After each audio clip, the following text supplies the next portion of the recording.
राज्य सरकार ने राज्य के पर्यटन केंद्रों को पर्यटकों के लिए और अधिक आकर्षक बनाने के लिए काम शुरू कर दिया है।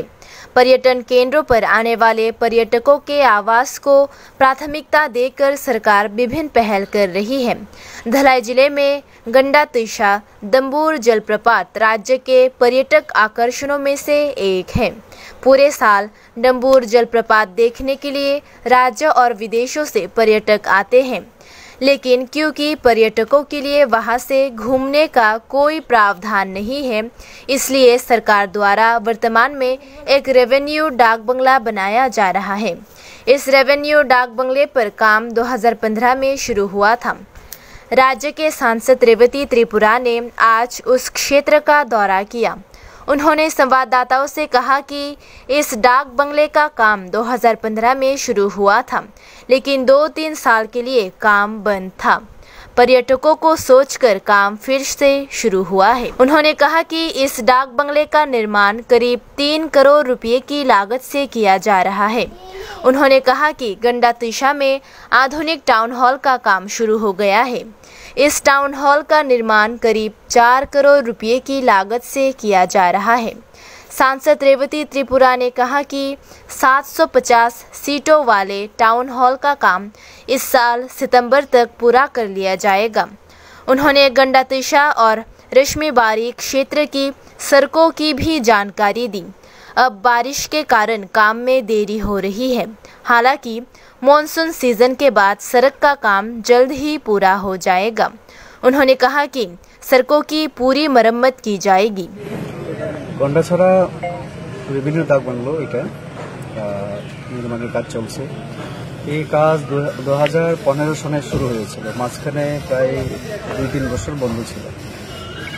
এবারে যাতে তাড়াতাড়ি কাজটা হয় সেই চেষ্টা আমরা করছি। আমাদের ডুম্বুর জলাশয় আমরা জানি পর্যটনের একটা ত্রিপুরা রাজ্যের মধ্যে সবথেকে জনপ্রিয় জায়গা স্থান।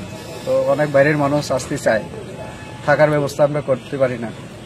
তো এটা যেহেতু নির্মাণের কাজ চলছে, যাতে গুণগত মান রেখে ঠিক সময়ে করা যায় যেভাবে টার্গেট দেওয়া হয়েছে। কারণ মাঝখানে বন্ধ হওয়ার পরে কাজ শুরু হয়েছে, বেশি দিন হয়নি।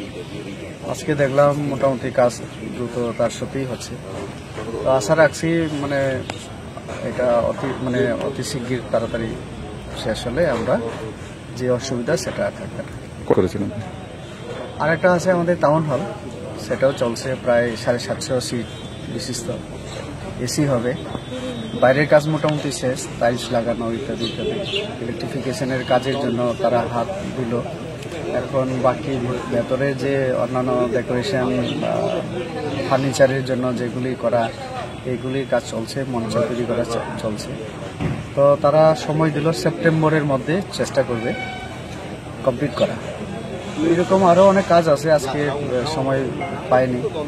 তো টাউন হল একটা, আর আমাদের এই ডাক বাংলো, রেভিনিউ ডাক বাংলো, কাজ তো অনেক চলছে আমাদের এখানে। বাজারে আগামী দিনে ড্রেনের কাজও হবে। তো আজকে দুইটাই আমাদের। একটা আমাদের এটা তো পুরানো কাজ, আসলে 3.5 কোটি টাকা, পরে আর একটু টাকা বাড়িয়ে এখন করা হচ্ছে। কোনটাকে? এই যে বর্তমানে যেখানে দাঁড়িয়ে আছে আমাদের রেভিনিউ ডাক বাংলো। আর একটা আমাদের টাউন হল, সেটাও প্রায় 4 কোটি টাকার কাছাকাছি। তো এক্সাক্ট ফিগার আমার কাছে নেই, অফিসারদের হাতে আছে। আজকে শুধু কাজের অগ্রগতি দেখার জন্য রাস্তাগুলি নিয়ে কি বলবেন? রাস্তা, হ্যাঁ, ঋষভবাড়ির রাস্তা, সেটা আমাদের যতটুকু আমার কাছে খবর, আমি গত কয়েকদিন আগেও ঋষভবাড়ি যখন গেলাম, তুই চাকমা একটু ক্রস করে প্রায় শেষ হয়েছে ব্ল্যাকটপে। বৃষ্টির জন্য বলছে যে কয়েকদিন কাজ বন্ধ আছে। তো আজকে আবার বললাম অনেক জায়গায় গর্ত হয়ে গেছে, সেগুলি যেন একটু ভরাট করে দেয়।